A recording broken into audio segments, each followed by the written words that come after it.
Today we're running our 1968 Series 1.5 E-Type engine, but it's a 4.2. It's the same engine that would be in a earlier Series 1 with the 3 SU carburetors, dual overhead cam engine, and this is our test station. We set it up on here, we run it, and we make sure we're really happy with it, and then it goes in the car. So here we are. We're gonna rev it a few times.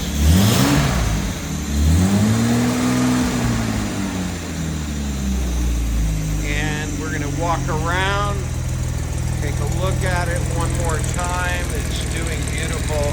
This is something we do with all of our E-Types. Every one that we build, we go ahead and we run it with, this is also the correct transmission for it.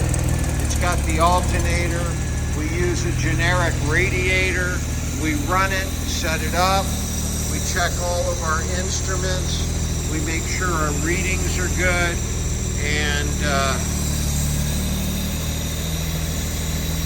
we're gonna rev it one more time just so you can hear it.